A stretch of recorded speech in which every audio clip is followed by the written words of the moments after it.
பசுமை சார்பாங்க இன்னைக்கு என்ன பார்க்க போகிறோம் அப்படின்னா நம்ம மனோகரோட இயற்கை விவசாய பணிக்கு தான் வந்திருக்கோம். இவர் பார்த்தீங்கன்னா ஒரு கல்லூரி பேராசிரியர், ரிட்டையர் ஆகிட்டார், வயசு 71. இவரோட நிலத்துல முழுக்க இவராக தான் தனியாக வந்து வேலை செஞ்சுட்டு இருக்காரு. இன்னைக்கு இந்த வீடியோவில் பார்த்தீங்கன்னா அவர் வந்து நிலத்துக்கு ஃபுல்லாக வந்து சுட்டு நீர் தான் அங்கே போட்டிருக்காரு. முதல்ல தண்ணி இல்லையா, அப்போ 3 போர் போட்டிருக்காரு, அப்போ வந்து தண்ணி இல்லையா. இப்போ அங்கே பக்கத்தில் ஏதோ ஏரி எதுவும் கம்மியாக ஏதோ வெட்டினாங்க அப்படின்னாங்க, அதனால் கொஞ்சம் தண்ணி வந்திருக்கு. அதனால் வந்து தண்ணி நிறைய இருக்குது, இருந்தாலும் நான் வந்து சொட்டு நீர் பாசனம் பயன்படுத்துகிறேன் அப்படின்றாரு. சொட்டு நீரால் என்னென்ன நண்பர்கள் அறிஞ்சாரு, சொட்டு நீர் வாங்குறதுக்கு அவர் என்ன விஷயங்கள்லாம் பண்ணார் அப்படின்னு பல கேள்விகள் நம்ம மனதோட கேட்குறோம். அதுக்கு என்ன மாதிரி பதில் சொல்கிறாரு அப்படின்றத இந்த வழியை பார்க்கலாங்க. வணக்கங்க. வணக்கம் சார். உங்கள் பேர் சொல்லுங்கள். என்னுடைய பெயர் மனோகரன் சார். வேலூர் மாவட்டம் மேல்மயில், இது கேவிக்குப்பம் வட்டம் மேல்மயில் கிராமம் மற்றும் ஊராட்சி சார். ஐயா, இன்னைக்கு நம்ம பார்த்தீங்கன்னா உங்களோட பண்ண தான் பார்த்துறேன். 2 கேக்கு பண்ண. சரி சார். எல்லாமே இயற்கையில் தான் பண்ணிட்டு இருக்கீங்க பார்த்தோம். உங்கள் நிலத்துக்குலாம் பார்க்கும்போது எல்லாமே வந்து ட்ரிப்பு தான் பண்ணிட்டு இருக்கீங்க. ட்ரிப்பு தான் பண்ணுறோம் சார். ட்ரிப்பில் வந்து இந்த உறவு மேலாண்மைக்கு நல்லா இருக்குது சார். உரத்துக்கு வந்து ஒவ்வொரு பயிராக போடுறதுக்கு பதிலாக ட்ரிப் வழியாக விட்டுட்டாக்கா நமக்கு யூஸ்ஃபுல்லாக இருக்குது சார். 200 லிட்டர் ட்ரம்மில் வந்து நமக்கு தேவையான இது ஜீவமருதம், பஞ்சகாவியம், ஜீவமருதம் இதெல்லாம் கலந்துட்டு அதில் யூஸ் பண்ணுறோம் சார். புண்ணாக்கு கரைச்சலும் நான் யூஸ் பண்ணுவேன் சார், கடலை புண்ணாக்கு. அந்த கரைசலுங்க இது வடிகட்டுறதுக்கு பதிலாக இதில் வடிகட்ட பை ஒன்று இருக்குது சார். அந்த பையில் போட்டுக்க ஊற வச்சுட்டாக்கா நமக்கு இந்த வடிகட்ட பை சார். இதுக்குள்ளே போட்டுட்டாக்கா அது உள்ள இந்த டஸ்டெல்லாம் இதிலே நின்றுடும் சார். இந்த டஸ்ட் எடுத்து கடைசியில் ரிமூவ் பண்ணிவிட்டு நம்ம தண்ணி மட்டும் இதில் சொட்டு நீர் பாசனம் வழியாக நம்ம விட்டுடலாம் சார் நிலத்துக்கு. இது மட்டும் தான் நன்மையா, வேறு எதாவது நன்மை இருக்கு? இதில் வந்து செடிகளுக்கு யூனிஃபார்மாக உரங்கள் வந்து சீராக போய் சேருது சார். அதான் மேஜர் பெனிஃபிட்டுங்க. தண்ணி சமயம் குறைவு வருதுங்க. 1 ஏக்கராவுங்க 3 ஏக்கரா 4 ஏக்கரா பயிர் வைக்கலாம் சார். தண்ணி செலவு சொட்டு நீருங்க நல்ல பெனிஃபிட்டு சார். இது அரசு மானியத்தில் தான் நாங்கள் இப்போது ஒரு 5-6 மாதத்துக்கு முன்னால் தான் இது ஃபிட் பண்ணோம் சார். இங்கே தண்ணி பிரச்சனை நிறைய இருக்கோ? இருக்குது சார். இப்போ 2-3 ஆண்டுகளாக தண்ணி பிரச்சனை குறைவு சார். அதுக்குமே ரொம்ப பிரச்சனை. அதனால ஒரு போகம் மட்டும்தான் செய்வோம் சார். நெல் வந்து செஞ்சுக்கோங்க, அதோட சரிக்கா மானாவாரி தான் அதுக்கு அடுத்தது. அதுங்க இப்போது வந்து மோர்தனா தண்ணி, அந்த டேமில் தண்ணி நிறைஞ்சு வருங்க. அந்த மோர்தனா கால்வாய் வழியாக வரும்போது இந்த கிணத்துல ஊறுங்க சார். போர்வெல்லில் கிணத்துல ஊறுனால அந்த தண்ணியை வச்சு நம்ம பயன்படுத்துகிறோம் சார். இங்கே போர் போட்டிருக்கீங்களா? போருங்க 2-3 போர் இருக்குது சார் நிலத்துல. நிலத்துக்கு இல்லை, தண்ணி வராதுனால போட்டிருக்கோம் சார். 850 அடி வரையும் போட்டிருக்கோம் போரு. சிலது 1000க்கு மேலேயும் போயிருக்கு. தண்ணி உப்பு சரி இருக்காது. இல்லை, சரி இருக்காது. சால்ட் உப்பு தான் சார் தண்ணியில். அது வந்து நம்ம நிலத்துக்கு பாசத்துக்காக நம்ம அதை யூஸ் பண்ணுறோம் சார். இல்லைங்க வேறு தண்ணியும் வழி இல்லை, பயிர் எல்லாம் போயிடும்.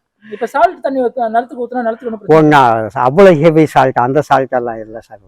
சரிங்க. இப்போ உப்பு தனியாக இருக்கீங்க, அது உப்பு தண்ணியை வந்து குறைக்க வாய்ப்பு இருக்குங்களா? குறைக்கலாம். எப்படி குறைக்கலாம்? நவதானியம் எல்லாம் தழை எல்லாம் போட்டு உழுது, எல்லாம் ஜிப்சம் போட்டு உழுது, தண்ணி மழை காலத்தில் விரப்பு உயர்த்தி தண்ணி தேங்க போட்டு உழுது அந்த தண்ணியை வெடிக்க ஏற்றிட்டா உப்புனுடைய தன்மை மேலே தான் எப்பவுமே உப்பு தங்கும். அந்த தண்ணியை வெடிக்க ஏற்றிடலாம். உப்பு தண்ணி வந்து மாற்றலான்றீங்க? மாற்றலாம், கண்டிப்பாக மாற்ற முடியும். மாற்றலாம். சில நேரத்தில் உப்பு தண்ணிக்கு தகுந்த மாதிரி பயிர் வகைகளும் மாற்றணும். சில நேரத்தில் ஃபில்டர்லேயே அந்த உப்பெல்லாம் வடிகட்டிடுது சார். ஃபில்டர்லேயே நம்ம 1 மணி நேரத்துக்கு ஒரு முறை அதை கிளியர் பண்ணிட்டாக்கா அந்த ஃபில்டரில் சொட்டு நீர் பாசனத்தில் அந்த உப்பை கொஞ்சம் ரிமூவ் பண்ணிடலாம் சார். அது ஒரு படிவமாக படிஞ்சிடுங்க, அந்த படிவத்தை எடுத்து ரிமூவ் பண்ணிடலாம் சார். சரிங்க. இப்போ நீங்கள் இது மானியத்தில் தான் வாங்கினீங்களா? மானியத்தில் தான் வாங்கினேன் சார். எப்படி நீங்கள் கால்வாயில் இருந்து பாசனீங்க? எப்படி நீங்கள் சொட்டு நீருக்கு எப்படி தெரிஞ்சுது உங்களுக்கு? சொட்டு நீர் பாசனம் நம்ம யூடியூப் வழியாக தான் தெரிஞ்சுக்க சார். இப்போல்லாம் அரசு மானியம் கொடுக்குதுங்க. அதனால் இங்கே இருக்கிற வட்டார வளர்ச்சி அலுவலர் அணுகி அவங்கக்கிட்ட என்னென்ன சர்டிஃபிகேட் வேணும்னு கேட்டேங்க. அந்த சிறு விவசாய சர்டிஃபிகேட், குடும்ப அட்டை, இந்த இது பேன் கார்டு, ஆதார் அட்டை இதெல்லாம் கேட்டாங்க. அதெல்லாம் என்க்ளோஸ் பண்ணி கொடுக்கும்போது இதுலேருந்து கோயம்புத்தூர்லேருந்து மங்களங்கிற ஒரு இது சார் நிறுவனம், அந்த நிறுவனம் தான் சொட்டு நீர் பாசனம் வந்து ஃபிட் பண்ணி கொடுத்தாங்க. அவங்க அரசு மூலியமாக தான் வந்தாங்க, தனிப்பட்ட முறையில் அவங்க வரல சார். அதாங்க அவங்க வந்து ஃபிட் பண்ணி கொடுத்துட்டு மறுபடியும் அவங்க போயிட்டாங்க சார். நமக்கு சார் உங்களுக்கு அமைச்சு கொடுத்தாங்க அப்படின்னா எத்தனை நாளில் நீங்கள் கொடுத்த அந்த நீங்கள் அவங்க கேட்ட அந்த அட்டாச்லாம் கொடுத்தீங்க அப்படின்னீங்க, அது கொடுத்த எத்தனை நாளில் உங்களுக்கு சொட்டு நீர் அமைக்க ஆரம்பிச்சிட்டாங்க? ஆக்சுவலாக ஒரு 4-5 நாள், 1 வாரத்துக்குள்ளவே வந்துட்டாங்க சார். அப்படி உடனே வந்துட்டாங்க. இதில் இன்னொரு இந்த ஸ்ப்ரிங்கர் டைப் ஒன்று இருக்குது சார், அதுதான் டிலே ஆகுதுன்னு சொன்னாங்க. நாங்கள் இந்த பைப் வழியாக சொட்டு நீர் பட்டதுனால உடனடியாக 1 வீக்குள்ளே வந்து எனக்கு அமைச்சு கொடுத்துட்டாங்க. ஸ்ப்ரிங்க்லர் கேட்டால் அமைச்சு கொடுக்குறாங்களா? கொடுக்குறாங்க சார். அதுக்கு டிலே ஆகுதுங்களாம். எவ்வளோ நாள் ஆகும் அது? தெரியல சார், அதை பற்றி நாங்கள் என்கொயரி பண்ணல, நான் அமைக்கல, அதனால் என்கொயரியும் பண்ணலங்க. அப்புறம் நம்ம ஸ்ப்ரிங்க்லர் கேட்டாலும் அமைச்சு கொடுப்பாங்க, இதுக்கு எப்போ அமைச்சு கொடுப்பாங்க? அமைச்சு கொடுப்பாங்க.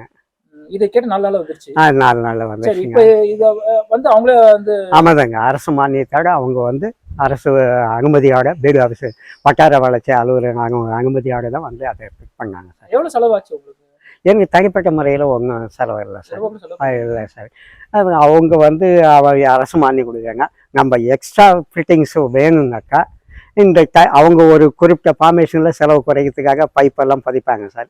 அந்த சொட்டுங்கர் எடுக்கிறதுக்கு அதை மாற்றி நம்ம எக்ஸ்ட்ரா பைப் வாங்குங்க மட்டும் அந்த பைப்புடைய காஸ்ட் மட்டும் வாங்கிக்கோங்க.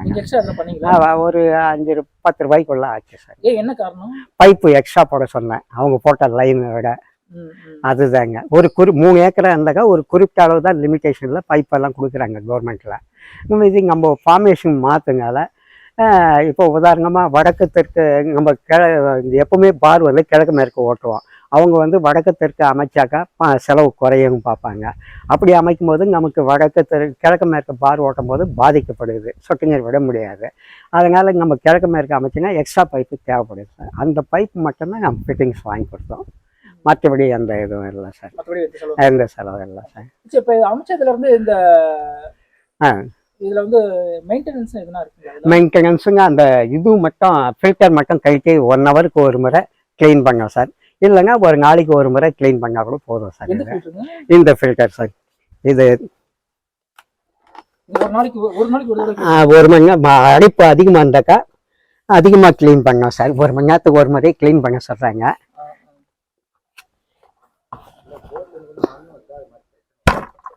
போர் மண்ணு தான், போர்லேருந்து வரும்போது மண் வரல சார். வாமா இருக்க இது கை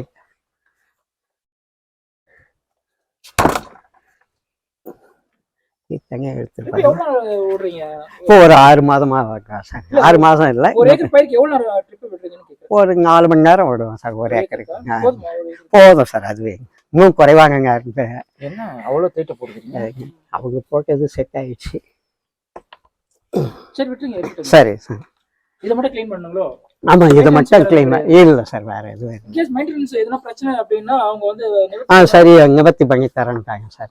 இப்போ நீங்கள் வயலில் போட்டுருந்தீங்க, இந்த ஓசை வந்து எலி கடிக்கிறது அந்த மாதிரி பிரச்சனை தானே இருக்கும்? இது வரையும் இல்லை சார், இது வரையும் இப்போ தான் ஃபஸ்ட் டைம் போட்டதுனால இது வரையும் எலிக்கடி அந்த கொடுக்கணும் சார். 3 வருஷத்துக்கு அவங்க கொடுப்பாங்க. எந்த கம்பெனியும் 30 கம்பெனிக்கு கவர்மெண்ட் டைப் ஆஃப் கொடுத்து வச்சுக்குது. அப்படிங்களா? இன்னும் சில விவசாயிக்கு தெரியாது. டிகேஜி ஜாயிண்ட்ல எதனா ஆச்சுன்னா அவங்க தான் வந்து பண்ணி கொடுக்கணும். 3 வருஷம் இருக்கும்.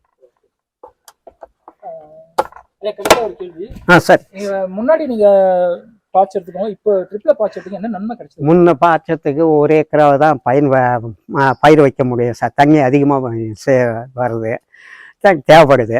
இப்போ வந்து தண்ணி குறைவாக தேவைதுங்க. 1 ஏக்கருக்கு பதிலாக 3 ஏக்கரா 4 ஏக்கரா வரலையும் பயிர் வைக்கலாம் சார். போடுதுங்க, கலை நிர்வாகம் குறையுது சார். களை அதுலங்க தண்ணி பாய்ச்சிக்க இருந்தால் களை அதிகமாக வருது சார். இதில் களை வந்து தேவையான இடத்துல மட்டும் தண்ணி படுறதுனால மற்ற கலை நிர்வாகம் ரொம்ப குறையுது சார். அந்த கலை செலவு, ஆட்கள் கூலி எல்லாம் நமக்கு மிச்சமாகுது சார். இருக்கு சார். நிறைய விஷயம் நன்றி சார்.